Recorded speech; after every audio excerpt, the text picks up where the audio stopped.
All right, folks. Hopefully, we are live on a Saturday morning, kind of like 1980 Bugs Bunny cartoons. We are ready to entertain you and get you going because this is so much better than the stupid nature shows and I don't know, how to buy a house in Malibu that none of us who are listening to this could ever possibly afford.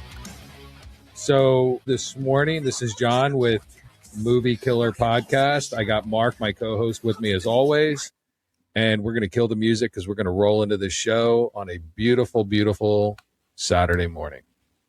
So we are going to stick to our new regimen of we're going to revisit the movies that have come out. We're going to go through some budgets and revenue numbers just to kind of see how we're doing with our predictions. We are going to talk about who's the big celebrity today, Mark? Chris Pratt. And I had mixed feelings about Chris Pratt because I don't think he's a movie killer, but we'll debate that on the show. Hey, your comment when you opened the show about no one wants to see like wildlife stuff. Dude, growing up, that's all I watched, like nature shows. Like everything I know about animals came from watching that for like, I don't know, 12 years straight of my childhood. Like I know like obscure things and facts about animals in general. So I watched those things along with my, Saturday morning cartoons and Kung Fu theater and all that stuff. Well-rounded, man. You know what I learned? What? I learned that conjunction junction, what's your function? I learned how to make a bill by sitting on the hill. Mm-hmm. I learned that Molly, Molly, Molly, get your adverbs here. And that Bugs Bunny was extremely racist, incredibly sexist. And I can't believe they still show the Little Rascals on TV because Buckwheat was just, he set back human nature by, 100 years. But I watched it every Saturday morning. I was completely entertained by all of it as a kid. But I wish they would bring Schoolhouse Rock back. That was my good Saturday morning. All right. But I'm glad you learned that, Mutual of Omaha, Wild Kingdom, they could stick Jim out in a shark cage in the middle of the lions, and Merlin Olsen sat nice and safe back in his luxury chair. I did love Jim. I gotta tell you, Jim was the best. Well, I talk about like watching all those different, just anything, right? Wildlife, Kung Fu theater, cartoons. It just speaks to my like versatility background. As we've shown last week, my versatility across my screen testing, all over the map. Dude, you don't even know who Abbott and Costello are. We had that conversation the other day. You had no idea what we were talking about. That I know who they were. I did watch that. Yes. All right. And then after we go through Chris Pratt, which we have a philosophy on Chris Pratt of kind of where he started, where he's at now. And, we talked about this before, the evolution of somebody who could be successful, potentially become a movie killer, and then maybe gain success again, or somebody who was a movie killer and then gained some success. And I think Pratt's a good example of that arc. And I got some data to go through that today. And we're going to, obviously always love getting everybody's opinion on their thoughts on the subject. Yeah, absolutely. I don't know how far you went back in his career. I just went last 10 films. Dude is pretty solid. Yeah, I don't know. Why don't you take a look at Mercy and what's this other? See, I knew you were going to cherry pick some of his, I guess, bombs, but I actually Mercy just came out. So yeah, look up The Electric State. Dude, Netflix almost they had to close down. They raised my rates, I think, $3 a month because of The Electric State. So we'll talk about that a little bit too. Okay. All right. So you want to recap some of the current films out on release? Yeah. Michael? And then we're gonna save to the end because I know this is everybody's favorite part. Mark's failed movie casting. The roles that got recast. But here's the thing. I don't think I wouldn't categorize that as failed. I just call it attempted. Or let's say the studios decided to go in a different direction. Just a different artistic direction. Love it. Oh, and I forgot we're going to go through our sleeper pick. I do have a sleeper pick. I don't know if we could do this every single week, but I guess we could because there's a ton of movies always being, talked about, and even movies that haven't even started production, we could talk about that. But I do have one for this week. Yep, I'm with you. And I got to say, last week and this week, and I think this is maybe like a younger generation thing, like maybe they're just more in touch with this stuff. I got to thank my daughter for her recommendations on last week's and this week's. And I looked them up and I was like, man, she definitely has my genetics. She is spot on in her sleeper pick when it comes to movies. So yeah, I have my same. Yeah, likewise. My EA is Cam. Like, she gave me last week and then this week. I was like, man, I totally did not hear that like whatsoever. And it's funny because for this week's pick, there's some notable names, and I was like, didn't know this was even going to hit the screen, but here we are. Yeah, she crushed it with Tony. I really like that. Really like that trailer. Yeah. All right, so let's start with went and saw Michael this weekend, and I would say from a biopic projection perspective, absolutely massive hit, right? It's already worldwide gross over 800 million, over 5% ROI, record run, just absolutely crushing it. If you haven't seen it, go see it. But I think everything from a data perspective outside of Mark predicted this thing was going to go crazy. I said it was going to maybe break even, like do a little better than break even. I was completely wrong, and I had my rationale behind it. But I watched the movie this past weekend too. I absolutely loved it. I thought we talked about this, I know, earlier this week, but there was times when I was watching the movie and I'm like, man, this guy is so uncanny in terms of like, he looked like the real thing, like his uncle, right? Because people already all know this, that Jafar Jackson plays Michael, his uncle. I thought he was phenomenal. Like his moves, like people imitate and try to replicate the dance moves, but Jafar probably by far was the closest to the real thing. And that's in the blood, man. There's no other way to explain that. He was that good. And for those that haven't seen it, which is probably not a lot of people, it was a really, really good depiction of Michael's, early career and going into right up until the Victory Tour. So it was well done. Do you know he only got paid $2 million for that? That's crazy. Yeah. I mean, great for the studio. It's his first role, complete unknown. I have no idea how this kid's going to react under the pressure of playing, arguably the largest celebrity and icon of our lifetimes. And I try to explain to like my daughter's generation and all the kids and nieces and nephews, like, yeah, Michael Jackson, if you took Taylor Swift and amplified Taylor Swift 10 times, you got Michael Jackson. I mean, this guy was everywhere. And like, I don't know if anybody who wasn't around at his peak can even comprehend just how he dominated MTV, dominated music, dominated touring with his concerts and everywhere he went. You couldn't turn the TV on without seeing him interview, commercial, MTV, constant play between Billie Jean and Beat It and Thriller. Like, this guy was everywhere. And for Jafar Jackson to step in and just play that crushed it as well as he did. Yeah. Yeah. I mean, huge gamble, putting him in. So I can see where the 2 million. And Coleman Domingo, who played Joe Jackson, you just hate this guy. Like, he did such a good job of playing that. And I don't want to turn this into the Michael show, but man, like, you just hated him. Like, he did a phenomenal job.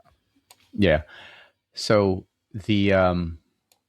so this movie was actually, I will try to keep this as short as we can, but I thought this was interesting that this movie was actually, it started in concept back in 2019. So when Jafar actually landed the role, he didn't tell anyone in his family for like a good year. Can you imagine that, right? Like this movie's coming out, you land the role, you're part of the family, and he didn't even tell his parents until like a year before the release. So the factoid that I wanted to bring up is that, did you know that Jafar Jackson, like his siblings are actually his first cousins? Did you know this? I didn't know that. So and I remember this when it happened, but I was like, oh yeah, I remember now. They have. So here's the backstory. His mother, Alejandra, dated Randy Jackson, which is Michael's brother, and had 2 children, right? Then his mother, Alejandra, married Randy's older brother, Jermaine Jackson, who's Jafar's dad. So it's his sibling and first cousin. So essentially she had children with Randy Jackson and Jermaine Jackson. But they all treat each other as, hey, that's my brother, that's my sister. But right. I don't know if a lot of people know. Yeah. They kept it in the family. It's like Targaryens. Yeah, I was going to say, it's like royalty. Yeah. Our blood will be pure. That's great. The other thing that's interesting, if everybody didn't notice, is no Janet, right? And when you try to look up anything around Janet Jackson and why she was in the movie, all you get is she politely declined from participation in the movie. So they're keeping that pretty quiet. But anyway, go see the movie. It was great. The other thing is, based on projections, Super Mario's ready to bust $1 billion. It's like last week it was at 985 million. So that'll bust $1 billion anytime. Yeah. Hail Mary's still doing well. Devil Wears Prada 2, barely breaking even. That thing, I don't know. No way. I don't even know what it's doing in the theater. We're going to gloss over that one quick. You were so off with that. You were like, there's no one that wants to see it. I'm like, dude, that's like a cult film. I figured it would do okay. To me, it was like your Michael, right? I was like, it'll break even. It'll do okay. Yeah, okay. Make a little bit of money. All right, fair. That's fair. But it's, I did think I projected like 500 million somewhere in that neighborhood, and it's over 600 already. So it's doing pretty well. Yeah, I would say it's doing more than pretty well. It's crushing it. Okay, so that was the big ones that we were tracking over the last. Other big one that I did predict, and I'm sad to say it, but I just knew it wasn't going to do well. Mandalorian and Grogu not doing well in the box office at all. Like, I think the actual words that were used so far everywhere I've read is disappointment. So Mandalorian and Grogu, $165 million budget, and it's at about 268 right now. So just not carrying the steam that the series did. But I think people are over it, right? I think because people are over it too. You have an entire, TV series. I don't know I forget how many seasons it was. And then you release a movie. It just doesn't, it usually never carries over. I can't think, can you think of a series, like a TV series, and they did a feature film where it did really, really, really well? I can't even think of one. No, and there's a lot, right? Like X-Files tried. X-Files, yes. Yeah, yes. They tried to go in. That's the one that comes to mind as well. Yeah. But no, I don't think so. They just don't carry well. Maybe Downton Abbey. That was a pretty successful series and then went into a movie and did pretty well. But that might be an exception. Yeah. All right. So I think, check the website. We keep it updated. You can see how we're doing based on our predictions. If you want to go into the rest of the season, head out to Kalshi, place a couple bets. Let us know how you do. But I think overall, our track record's doing pretty well. Pretty solid. I'm not going to go through all the movies. There's a ton. Yeah. The last thing I'll say about the whole Star Wars franchise, Disney and all that stuff. You know what people want to see right now? They want to see the old Republic. No. Yes, 100%. Those characters, John, you're married to, it's like the Old Testament versus the New Testament. You're like married to the New Testament for, I don't know why, what reasons. Watch some of the old Republic stuff that's being produced by non-Disney affiliates.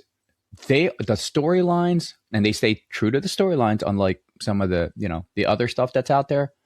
Old Republic, so much material there. They could make $1 bazillion.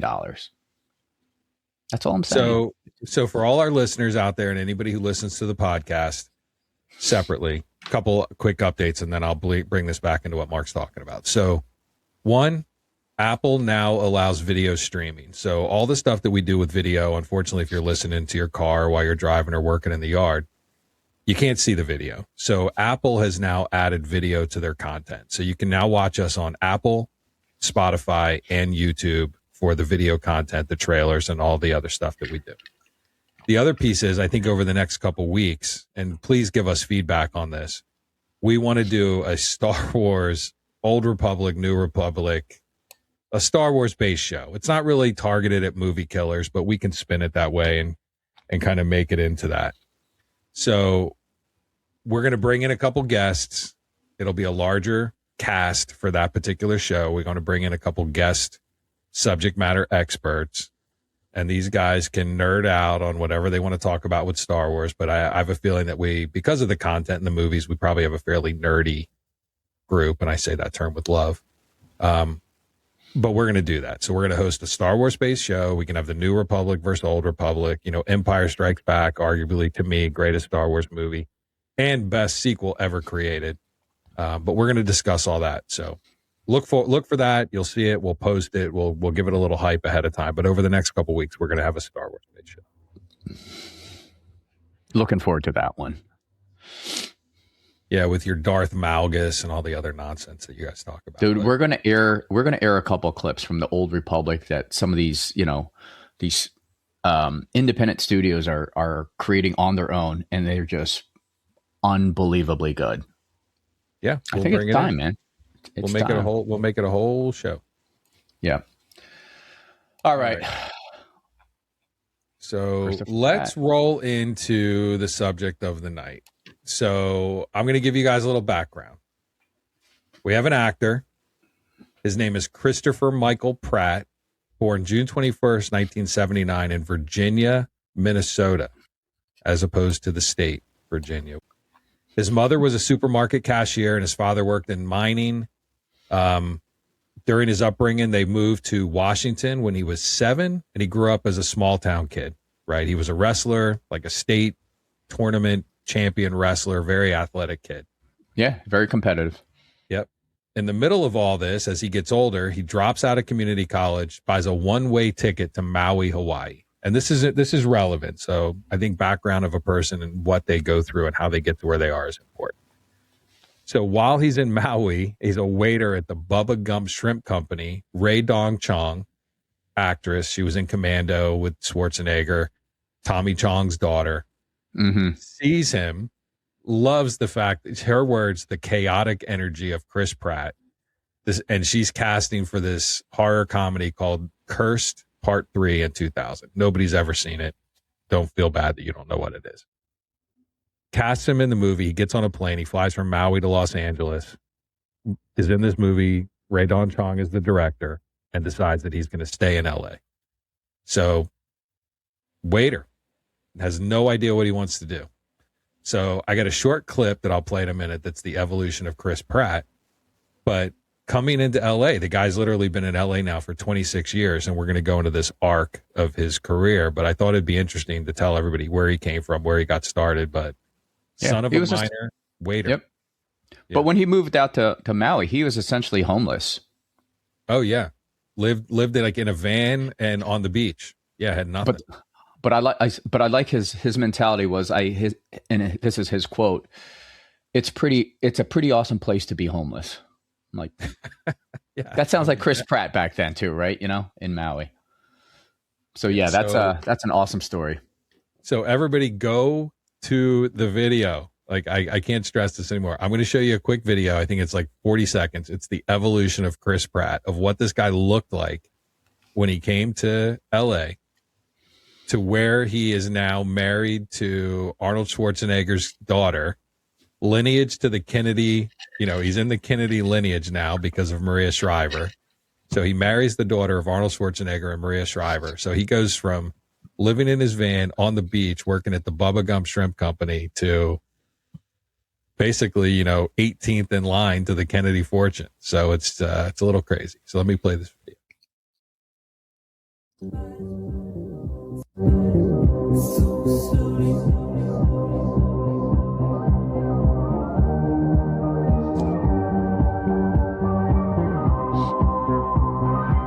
Moneyball.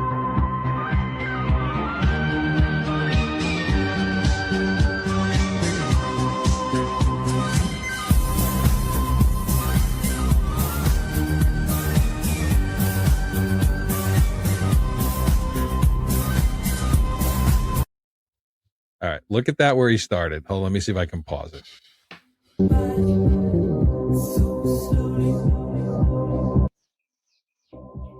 is it not going?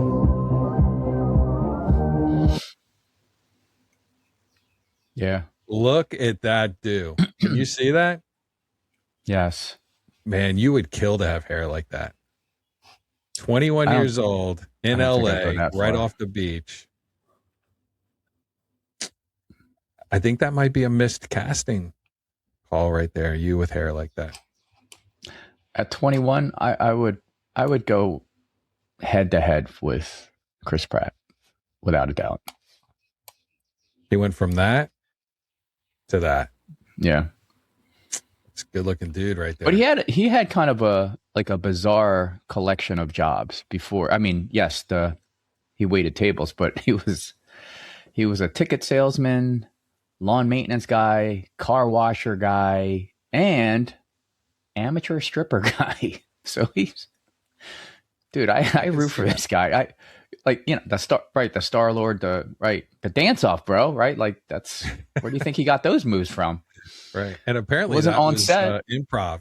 Like they were like, go do something to distract him. And dude, he's like, dance off, bro.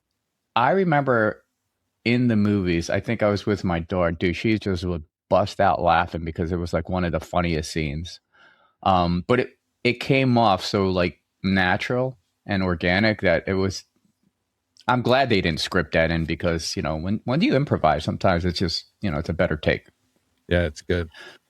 All right. So yeah, he gets started. He does his Radon Chong. He goes into Everwood, gets cast into the WB drama. Then he gets into the OC, which back in the day, the OC was everywhere.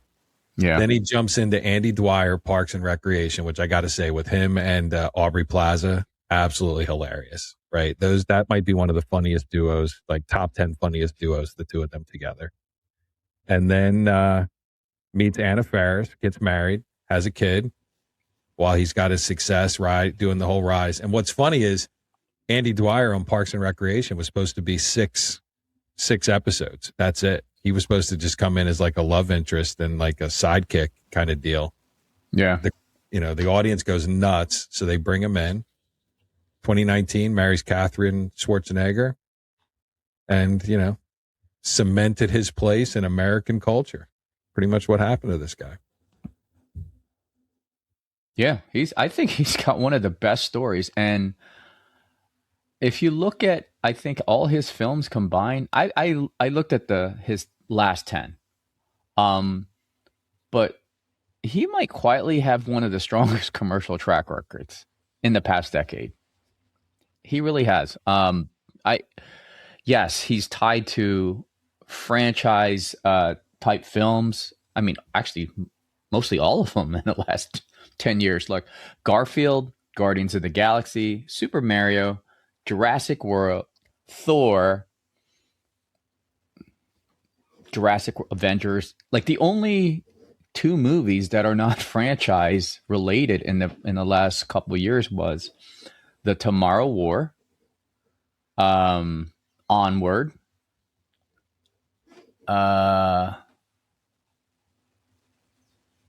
you had Mercy on here somewhere, Mercy. But yeah, Mercy, and this friggin' thing from Netflix. It's so forgettable.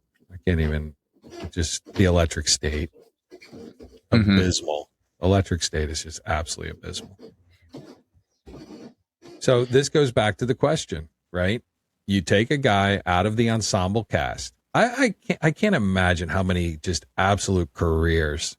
Like Zoe Saldana, we talked about this. She's the highest rating actress right now because of Avatar and Marvel. So like these guys have made. Brie Larson was an average before they put her in as Captain Marvel, and now she's a part of this whole ensemble multi-billion-dollar franchise. Yeah. So it's hard to. You're right. Go ahead. Yeah, I was going to say, just continue. I mean, I'm with you on that too. But you take he did a good job in Guardians of the Galaxy. I'm not going to lie. Like Guardians of the Galaxy, I don't think it was expected, but again, you got a great cast going into that, right? Like yes. But he was the star. He was Star-Lord, man. Like, who else can play Star-Lord like he played Star-Lord? It's like, who else can play Tony Stark right? Other than what's his name? Jeez, Robert Downey. Yeah, Robert Downey. He's just built for that role. But look at this cast, right? Like, I know. Yeah. Chris Pratt, Zoe Saldana, Dave Bautista, Vin Diesel, Bradley Cooper is Rocket. Like Rocket, Yes. the whole Guardians of the Galaxy 3 is all about Rocket. It is. You got Rocket. You got Karen Gillan, who I love. Karen Gillan. All-star. It's an all-star team. Yeah. Glenn Close, John Riley, they drop in there. Benicio del Toro. Like, yes. Right? Yes. But all right. So if we were gonna debate Chris Pratt, the argument for Pratt, multi-billion-dollar franchises, strong audience likability. He's a reliable family plus like action kind of appeal, but he has some rare crossover success, like outside of Marvel, right? I mean, Jurassic World, call it what you want. I mean, it was successful. Mario, and then the Lego movies, successful. Hold on. Let me know if you can hear this. Can you hear it? I knew you were going to talk about Jurassic World, so hold on. You ready? Yes. Here's the alpha. You're looking at him, kid. Love that. Yes. So those are the arguments for Pratt, right? I mean, that's a strong, like, for argument. The argument against Pratt, like most of, like in the last 10 years and 10 films, all of the success has been IP driven, period, right? The Tomorrow War was really, that avoided like the whole theatrical risk because I think that was streamed actually. So that wasn't really a good release kind of point of reference. And then he's had very few like original live action hits outside of the franchise. The only other one, I mean, the only thing I could think of was the Tomorrow War. I don't know if you saw that. I thought it was pretty good. Yeah, it was okay. It was kind of like Tenet, like to me with Christopher Nolan's Tenet. Like it bounced back and forth so much. Like the average viewer today is probably doing 3 other things while they're watching the show. So yeah. I looked at it. It was one of those things where I think it had a lot of potential, but it bounced back and forth so much. It was a little scattered. And that may go back to not Chris Pratt's problem, but maybe the editing. But I don't know. I thought it was just overly complex of something that could have been just a really good action flick, right? I think they tried to get a little too fancy. It reminded me of the Tom Cruise flick almost entirely. Like there was aliens involved, and the aliens actually even looked the same. Yeah. Do you remember the Tom Cruise movie with oh my God, I'm drawing a blank. Oblivion. No. It's Oblivion, right? It was like End of Day or something. Oh, Edge of Tomorrow you're talking Edge of Tomorrow. Yeah. I thought you were talking about Oblivion where he's like cloned and Morgan Freeman. No. Rebecca Ferguson, my new girlfriend. Yes. I'm talking about, you're right, Edge of Tomorrow, where, you know, he dies like, 100 times trying to get past, killing the aliens, and eventually they get there. But this almost was the same movie, but I enjoyed it. So his only other original film struggle that I can remember in the last 15 years or so was Passengers. Like financially it was decent, but it wasn't you weren't a fan. I didn't like the movie either, but just from a ROI standpoint, it was okay. Yeah, and I think the thing he has going for him is he's a super charismatic guy, right? Like he's funny, he's charming, he's likable, he's good looking. Like he can laugh at himself, which he's proven in all the other shows that he's in. He doesn't have this crazy arrogance, but here's where the big butt comes in, and I like big butts. Can't lie. I can't lie. You can't lie. He now demands, and I'm going to give him I was thinking about this earlier. He's like the bizarro Brendan Fraser, right? And this is kind of why I'm struggling and why I think he's a good fit for the show. He demands a $20 million salary now just to go in. Like he's the $20 million man. So when he went into these latest movies like Mercy and The Electric State, Mercy had a total budget of $60 million. Okay. Now when he walks in and he's like, I need 20, he's a third of the budget. So you get these like medium tier action flicks that are outside of Marvel, Thor, Jurassic World, the whole deal. Mm-hmm. And you got your star walking in saying, guys, you got to give me 20 or I'm not even going to be in your movie. He's not just a star, though, John. He's a Star Lord. Yeah. Star Lord friggin' bombed Mercy and the Electric State. Right. Yeah, but that's not. But don't you think it's at that point, you're the studio and you have your casting director. Go find me an actor that fits this character. Okay, he's on that list. So let's just make this up. He's on a list of, say, 3 or 5 potential targets, right? Because we can always go to plan A, B, C, or D. And he wants 20 million. You find a comparable actor for 10. That's on the studio. That's not on Star-Lord. Star-Lord's like, look. I agree with you 100%. Like somebody in the studio needs to have the confidence and the nerve to look at Chris and be like, dude, go pound sand. Like, you want your 20 million, go hang out with the Kennedys at the compound. Like, I'm not giving it to you. But for some reason, and if I'm Chris Pratt, in the studio is paying. Yeah, but if I'm Chris Pratt and you just talked about my entire origin story, and I was homeless in Maui, I'm married to a Kennedy, dude, 20 million that's a discount for me. That's how I look at it if I'm Chris Pratt. And here's the thing too. Go ahead. He's expensive. He's expensive, but all the franchise movies that he's a part of have very, very expensive budgets. All right, just for example, Jurassic World Dominion. It literally made $1 billion. Yeah. You're like, holy shit, that's making a ton of money. But it costs nearly $500 million to make. So it's like, okay, like 20 million, drop in the bucket in that budget, wouldn't you think? But I get your point with Mercy. Like if I'm the casting director and I have control of the purse strings, I'd be like, you know what? I'm going with option B or C because I don't want to spend 20 million on that character. But they chose to spend it, so I can't fault Chris Pratt for staying firm on the 20 million. You know what I mean? Like I'm like, dude, I think you've earned it. Yeah, but I think if you've listened to the show, I think part of what we tried, not you, but our listeners. Yes. I know you listen. I think part of what we try to prove on this is these high-priced actors that are out there, they're just not necessary anymore, right? I would agree with, I would wholeheartedly agree with that. And that is, my friend, is why you have an $8 hot dog, right? Because these friggin' guys go in and they're like, you want me to be in your movie? Fine, 20 million. And you know what? I could take Obsession with $1 million budget that's already hit 100, I think 110, 112 million. Chris Pratt's not getting that kind of return. No. There's just no way. Yes, I would agree with that. 112. Obsession cost $1 million. It's already at 112 million. There's no Chris Pratt in that. It's just a really good story that gets people's attention and makes money. Yes. So let me give you my Brendan Fraser. You know what Brendan Fraser's starting salary is right now? Now he's on his comeback, right? But he did a great job with The Whale, and he's doing his whole thing. He's getting his 10 million shape. 5 million. Okay. Now he's not Star-Lord. He's not an action hero anymore, even though he's trying to get in shape to go back and do a revival of The Mummy. But I couldn't put Brendan Fraser in today to be Star-Lord. No. But I could put Nicholas Galitzin maybe for like 50 grand and throw him in there and see what he can do. Because, folks, if you haven't gotten the gist yet, Masters of the Universe comes out next week and it is going to be friggin' awful. So save your money.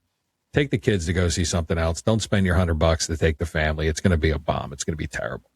But you know what I mean? Like there's actors out there that are coming in from Maui on a one-way ticket that want to be the next Chris Pratt that are still hungry, and let these guys go, like Jared Leto with his investments, Jennifer Lawrence with her thing, and Kristen Stewart with her lawsuit. Like they just don't need the money anymore. And he's at the point where he's like, screw it. I don't need the money. You want me in your movie? Pay me 20 million. Otherwise I'm going to go hang out with the family. I can't fault him for it. It's just bad for movies. That's all. Yeah. No, I agree with you, but I'm kind of looking at it, and we're playing kind of both sides. But from Chris Pratt's point of view, like, dude, I don't have to work. I don't have to do any movie for the rest of my life. But if I'm gonna do it, I'm gonna do it for my price point, and it's 20 million. I'm sorry.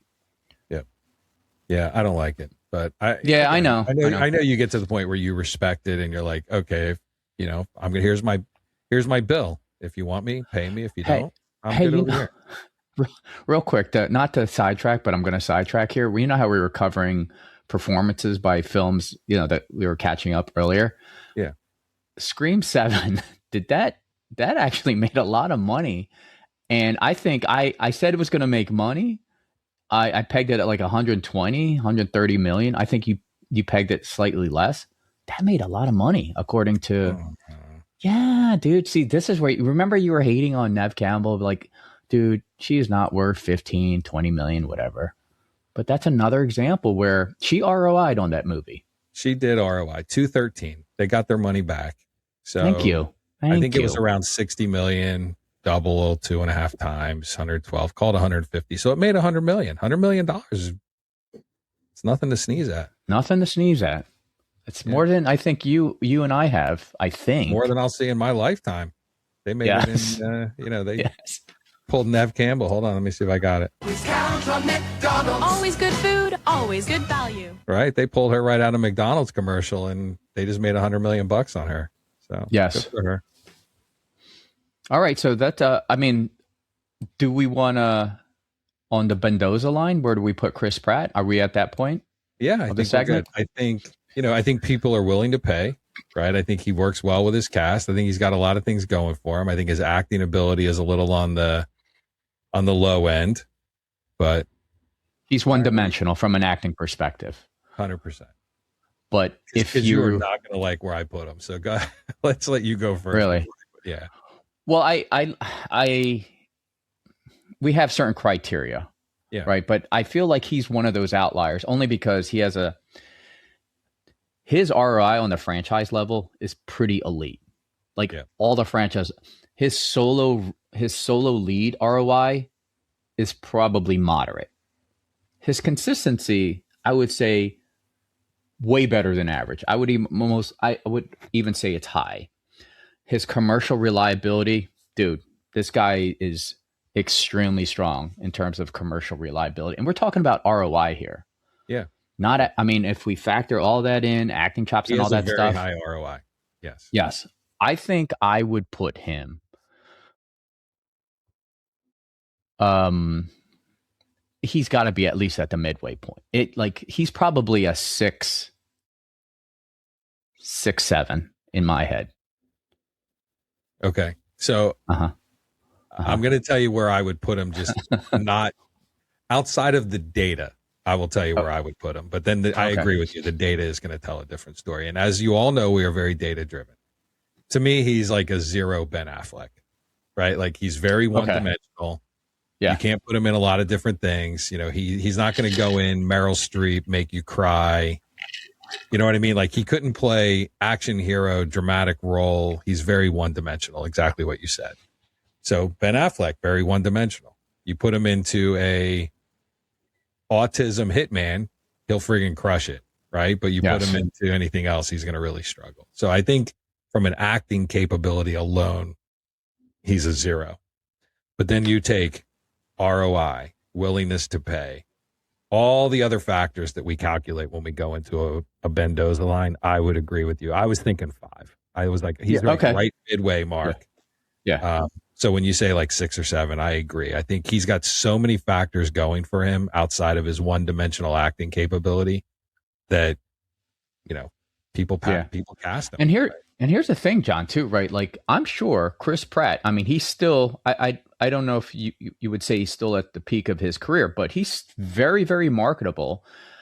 I'm sure people are shopping scripts around and saying, hey, Chris, would you be interested? I'm pretty sure he's turned down a ton of films. Only probably in his head is like, I'm not going to be in that film. They could pay me 20 million, but it's going to be bomb. It's going to hurt my, it's going to hurt my product. I think like if I'm Chris Pratt, you're probably seeing a dozen or so scripts on a regular basis, a lot of which he's turning down. Right. And like, I don't want any, he just takes himself out of it. Right. Like you can go into a movie who's trying to get made and say, man, this guy's going to demand 20 million before I even start. Like you can't even present it to him. Right. And that's fine. But I don't. If I'm Chris Pratt, I'm like, I don't want to do that film. It's going to hurt my brand. And it's a risk. I don't need to take a risk. That's all I'm saying. Like, he's in like a perfect position in terms of, you know, an actor in Hollywood. Like, from a personal level, right? He's got that safety net. He's got that prestige. And then from an acting perspective, I'd be like, dude, just look at my last 10 films. All right, I had a couple of, you know, slight bumps along the way, but I'm a franchise guy, and just pay me franchise money. Yeah, he's got the Ryan Reynolds model going, right? Like he's a franchise in itself. And if you want to pay him. If you don't, that's fine. I got plenty. I'm doing fine. But he reminds me a lot in that instance of Ryan Reynolds. Yeah. Where, yeah. It's all about the brand. Very much the brand and the franchise. Yeah. Agreed. All right. So what do you think? 5, 6? I think at least a 5. I think at least a 5, but I would not, based on our Mendoza line, a 6 is reasonable as hell because of his ROI capabilities. And yes, he cherry picks his movies, but he's been sought after in these very, very pricey, big budgeted franchise films. That tells you a lot. I mean, yes, you could probably say, hey, we can stick anybody in there. Can you though? I don't know. Like, I can't see another Star-Lord other than Chris Pratt that has that much. Stick Ryan Reynolds in there. Is he as good? No, because he's a douchebag, right? Chris Pratt isn't. And we know that, like, at the personal level, he's not a douchebag. Yeah. That's why I think Ryan Reynolds, I think he gets old for a lot of people. Probably, I can't see Chris Pratt as Deadpool, right? Conversely. So I think those guys they were just well casted, and their personality just blends so seamlessly with the character that, you know. Yeah, they've locked it in. They are that person now. Yeah. Yep, agreed. Yeah, I think I would go 6, honestly, because of his ROI. But 5, I would live with that too. Okay. All right, we'll figure out what we're going to do. All right, so we've gone through our predictions or our reviews. We've gone through Chris Pratt, how we kind of view him, where he fits, what he's got going on. And now we're kind of rolling into, you want to do Sleeper or you want to do the miscast? I'll go Sleeper. No, we'll go Sleeper. Let's go Sleeper. So my Sleeper hit, and I have to credit the wifey, Cam, because I was like, dude, I can't think of a Sleeper hit that's coming up. She was like, dude, I got you. So the Sleeper hit for me, and it's coming out June 19th. It's called The Death of Robin Hood. I saw a poster maybe for that. Let me see if I can find it real quick so I can show a trailer. So, and this is, there's limited info on this. There is a trailer out. I don't know if you can spin that up real quick, but if you're trying to do that, I'll talk about the movie slightly. $10 to $20 million budget. I was like, are you kidding me? Like, I thought that was really low, because in the movie, this is why I find it hard to believe. It's directed by Michael Sarnowski, and the cast includes Hugh Jackman as Robin Hood, Bill Skarsgård as Little John, and I'm not too familiar with Jodie Comer, but she's like the main interest in the movie. But they're claiming that the budget is 10 to 20 million. And comes out June 19th. Okay. I love Robin Hood movies, so I'll definitely go see that. Like, yeah, but that's my sleeper pick. But if they're accurate about this 10 to 20 million dollar budget, I think this thing absolutely makes money. I think at the end of this year, we should go back and take all these trailers and see if we can make, like, we'll have our own trailer award. And we'll just like shoot a guy an email and say, hey, from Movie Killer Podcast, you win our trailer award. So yeah, I like that. Plaque, something we posted on the site. Yes. Yes. All right. I was able to grab it while we were talking. You ready? Perfect. Would you like to know a secret? Because this trailer looks awesome. A24. I know, dude. I was in A24. Yeah. They're all lies. That's the first thing I said too. Hero. You were a murderous brigand. We were monsters. I am the outlaw. Robin Hood. Dark.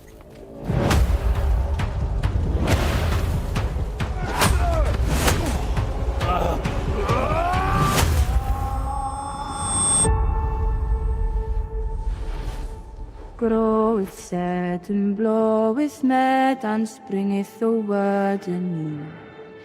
I owe you an apology. You begged for me to let you die. What's your name?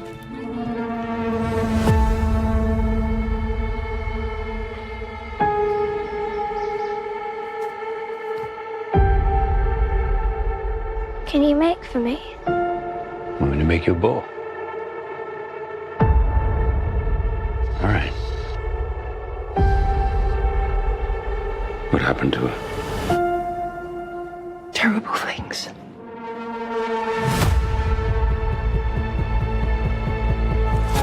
I help those who come to this island. Then people change their course. I've killed so many I could not give you a count. It's a curse.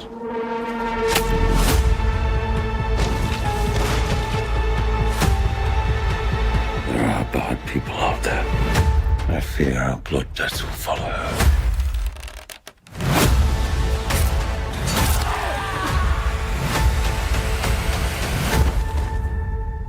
I'll keep you safe. I will keep you safe. Pretty good. Right? Yeah. So Can I tell you my only criticism? Yeah. It's been done a lot. Right. So I'm watching that. I'm like, this is like a Western where the old gunslinger comes in. This is the knight, the mercenary, the special forces guy. Like, you could take this story where the outlaw gets like rescued. He's in a house. Mm-hmm. He's got to protect the wife and daughter. Then he teaches the kid. I guarantee you at the end, the girl shoots the bad guy with the bow at the end. You know what I mean? Like, the story has been done a lot. It's like a Statham movie. Yeah. But I love the Robin Hood theme, and I love Hugh Jackman. Yeah. So I'm definitely going to go see it. I'm definitely going to go see that. And then this director, young guy too, Michael Sarnowski, he did A Quiet Place Day One. That was a pretty good movie, dude. Yeah. Like, I know the whole but the whole... The cinematography, the just the storyline was, I was like, man, this is actually better than the other Quiet Place. So I think this one will do well. Especially from a budget perspective. If they're being honest about the 10 to 20 million, like, wow, that could actually make a ton of money for them. So that's my sleeper pick. Hugh Jackman's salary. Death of Robin Hood. All right, Gemini, don't give me a bunch of shit. Just give me the number. Can't find it. See if you can find that. Okay. So I'm going to go into my sleeper pick. See if you can find Hugh Jackman's salary because I'd like to know if it's a 20. Like, you put Chris Pratt in that, it's 20 million. Like, it's a non-starter before it even starts. Here's the thing too. He might be one of those. Yeah. He might be one of those. I mean, Hugh might just say, "Hey, I just want the back end money. Pay me $2 million, and I'll take proceeds on the back end." Well, that's the other thing that's interesting. Like, Hugh Jackman will do like those prestige kind of smaller movies. Yeah. You don't see Chris Pratt, or I'll say Ryan Reynolds, who is another franchise actor, going into these low budget prestige independent films, right? Like, they just don't do Correct. it. You don't see what's that crap Kristen Stewart movie that she won the award for, Diana or whatever, the Princess Di movie. Yes. Leave me. I wish to masturbate. Yes, that one. Yes. You don't see Chris Pratt in a movie like that, right? Like, he's not going to win an Academy Award. And so, as I was saying, he's probably going to take back end money. So here's a factoid. So his salary hasn't been publicly disclosed, which is a standard for independently produced A24 films. This is what I like about A24. Because A24 movies typically feature moderate to low budgets, it is likely he is receiving a reduced baseline salary combined with back-end profit participation. So that model is, I think, a tremendous model for any studio that wants to get an A-lister. Like, hey, come in. I'll give you, the cut of the action on the back end. I think that's how they get the big draw with these A-listers because, if he wasn't getting that, he ain't doing this movie, right? Like Hugh Jackman's like, yeah, dude, I'm an A-lister. Like I want the back end money at this point. All right. So I'm going to give you my sleeper pick. Okay. My sleeper book. I'm going to play you the trailer and then I'll tell you the synopsis. I'm pretty high on this. Like I watched this. I was like, holy crap, that's really good. So here we go. I found something in the store. That's interesting.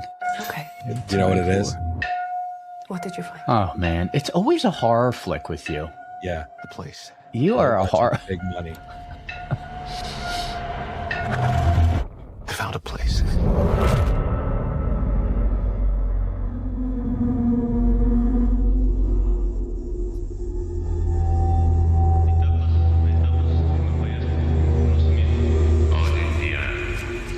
हम जमीन के रहने वालों की तरफ से Hello? आपको खुश आमदीद कहते हैं। Anyone there?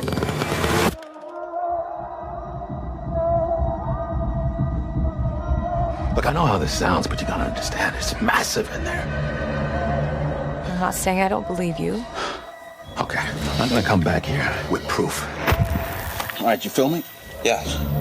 Follow my lead. Clark, what is this? That's what I'm trying to figure out. I've been here every night since I found the place, and I still barely scratched the surface. All right, just take it slow.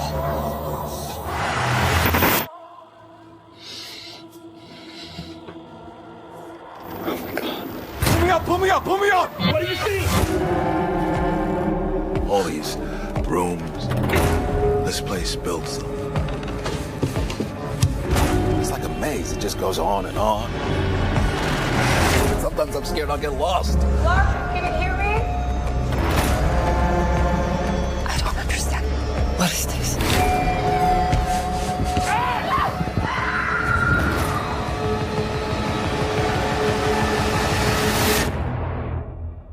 It's beautiful.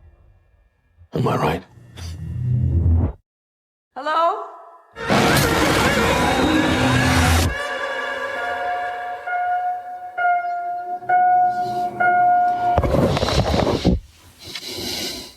Oh, so it comes out like today. Comes out, yeah, this weekend it opened. Oh, yesterday. Apparently there's like a whole web series. It's like a YouTube web series that this guy did, Kane Parsons. And he's been doing this, like the reality of there's these back rooms that are all over the world where people go and investigate and do like these found footage kind of deals. And they post all this stuff. So he started compiling all this and making like his own web series. Yes. He got approached by a bunch of different studios saying, hey, let's take your web series and let's make it a movie. And he jumped in, pretty good casting, and made this series. But this has a web following now for a couple of years that's growing. And I'll tell you a funny story, which is how my daughter discovered this. So in the web series, there's a mall in Australia that has one of these hidden back rooms. I've heard something similar. Go ahead. So it's marked like exit, but when you go into it, you're trapped in the rooms and you can't get out. So people have died. So listen, so my daughter's in the mall in Australia with her friend. Oh, God. They're trying to get out. They find a door that says exit. They go in the exit. They get trapped like in this like maze of shit. And luckily somebody came and either opened the door or they were able to call someone to come get the door and open the door. Holy But you hell. couldn't open the door from the other side. And it's like these maze of rooms. And then like this mall is depicted in this back room site of like, if you see this door with this exit, don't go in it because you can't get out.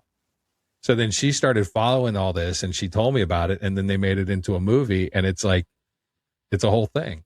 Oh, so she has, I mean, this has like a special meaning. Like like a personal encountered touch this. to it. Yeah. Wow. Crazy, right? So very similar. There was not too long ago, there was a man that was, I think with his daughter or granddaughter at the mall. I want to say it was in the US, but anyway, he had Alzheimer's.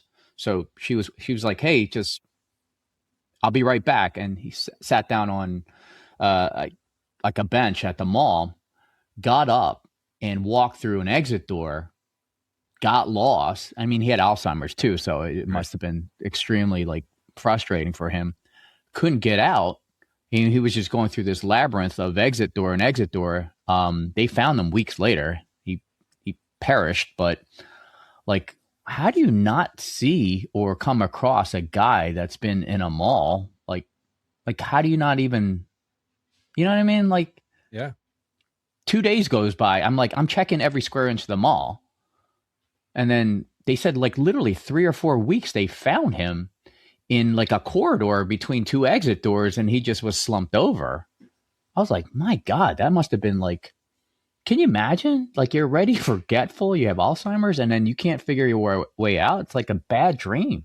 Yeah, lose your mind, right? Like, it's just crazy. Or your life. I mean, yeah, or your life, which is where my daughter was like all freaked out. But I would have. Yeah, she wasn't happy. But basically, the movie opens this weekend.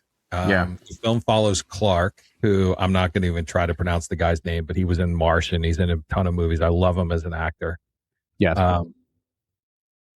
Technically he would be a pirate. Yes. He explained it to us, right? Like I love the whole thing in The Martian, but the film follows Clark, owner of a pirate themed furniture store, who discovers a mysterious doorway in a store's basement that leads to the back rooms, an alternate dimension of endless yellow fluorescent lit rooms with carpets and repeating wallpaper where the laws of reality fail.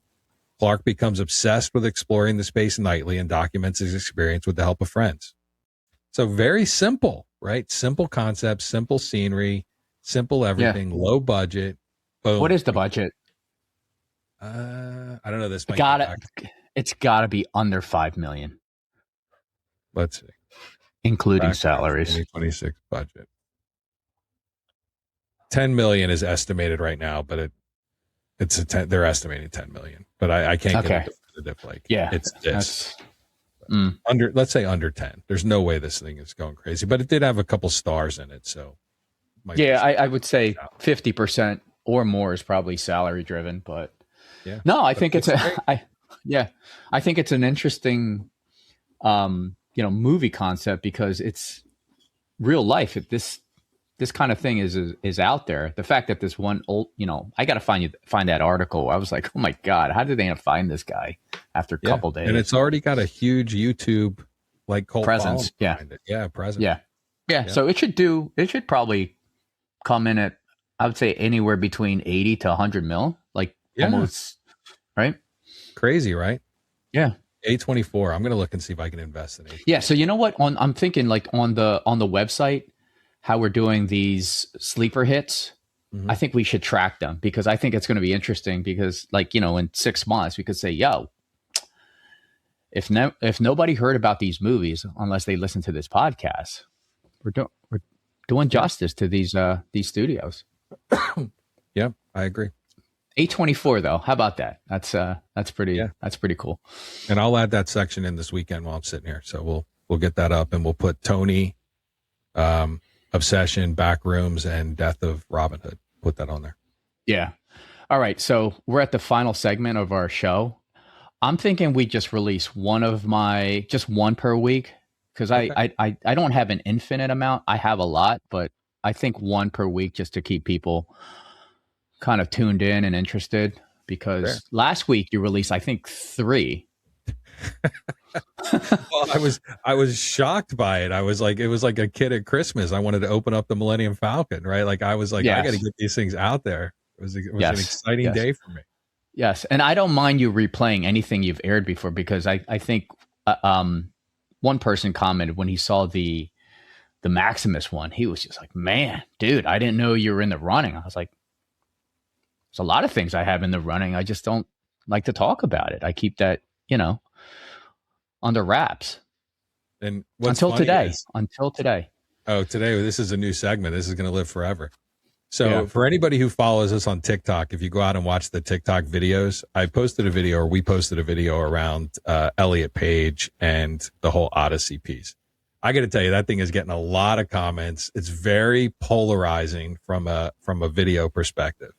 But there's one part of the video that even Maximus missed, where I talk about spreading misinformation across the internet. And during that segment, if you watch it, it's the illustrious co-host Mark as Maximus Decidius Aurelius, or whatever his name is. Yes.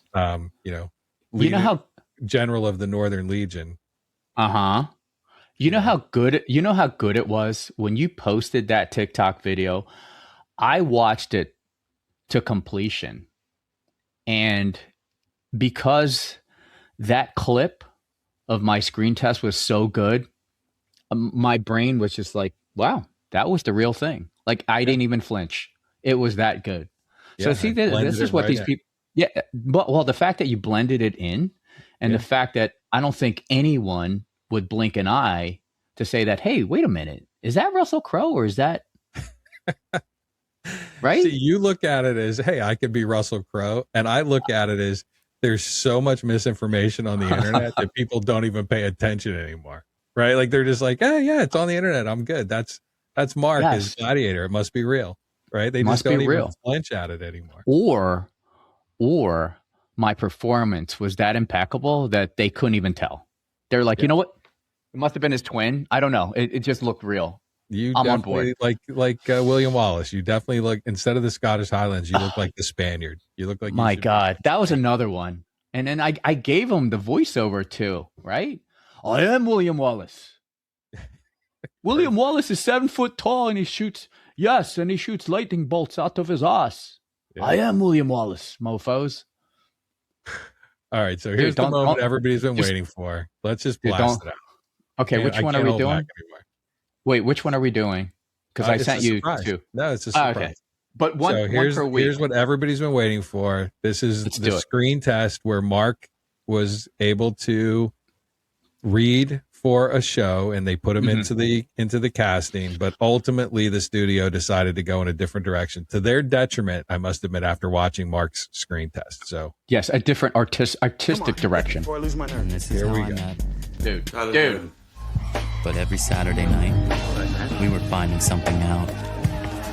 Welcome to Fight Club.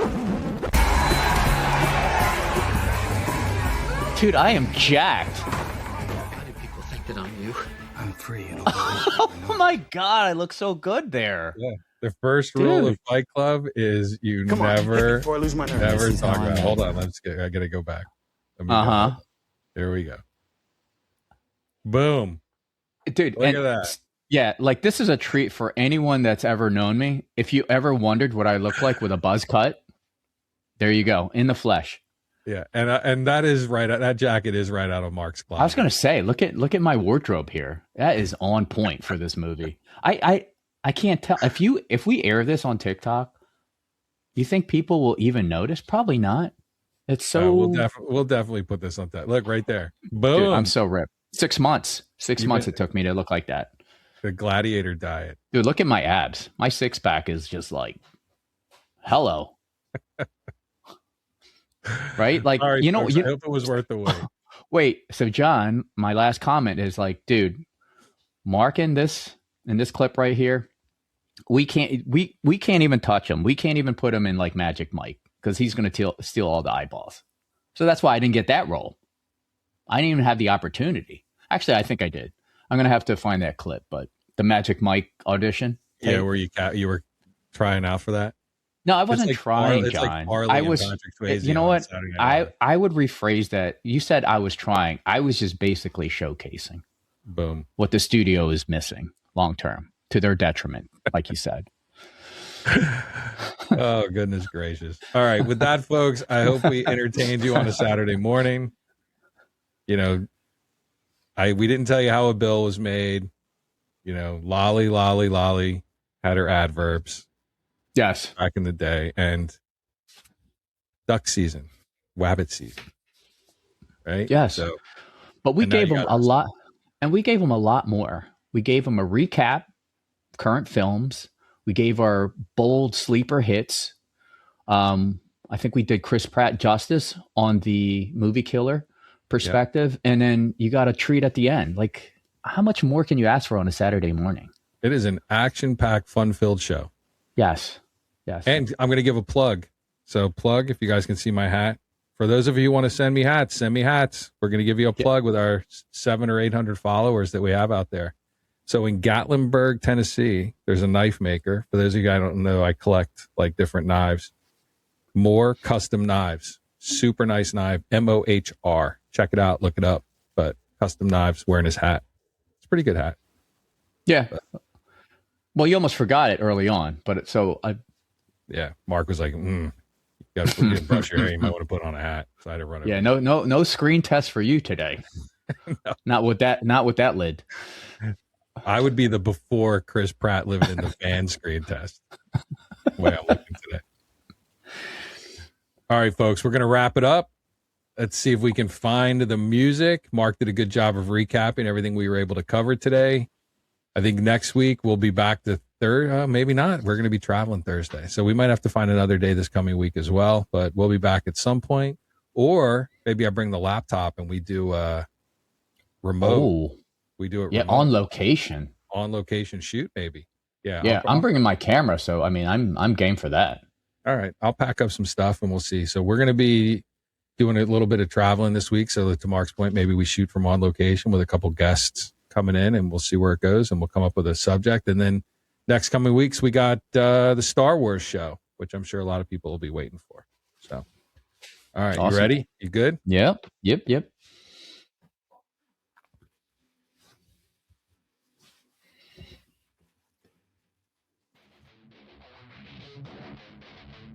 Mm-hmm. And that is The Glitch by something or other. I should really learn the name of that song because I do dig it. But, for everybody out there, it's time for 3, 2, 1. All right, folks, mkpcast.com, Movie Killers Podcast. Check it out. We're going to add this week section to the movie list. We are on TikTok. Please like and share. Check out the new Elliot Page Odyssey post. We're getting a lot of attention. And with the glitch in the cortex, I think that probably closely aligns to Mark's acting ability with the glitch in the cortex. So thanks everybody for joining us this morning, and we'll be posting this on video on Apple, Spotify, YouTube. Have a great day. Have a good weekend, everyone. Yeah.